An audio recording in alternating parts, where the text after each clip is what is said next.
Hey, it's Kate with WTI, and if you're a fan of flavored coffee, you have to check out this variety pack from Two Rivers. This comes in a box of 52, and there are 2 pods per flavor, which means there are 26 different flavors of coffee. These are Keurig coffee pods, so they go in any Keurig coffee maker. The flavors are incredible. There's a huge variety, whether you prefer fruity or more dessert style.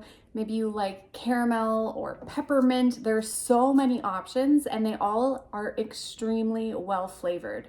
We brewed a peanut butter cookie flavor the other day and it was insane how my whole house smelled like baking. Now, I personally like to add a flavored creamer to it, so a little bit of sweet to go along with it really enhances the flavor. We have a ton of company over here all the time.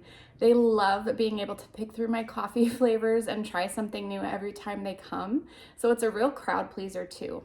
I feel like this is major bang for your buck. I think you will be really thrilled with the variety of flavors and how far it goes, and that's my point of view.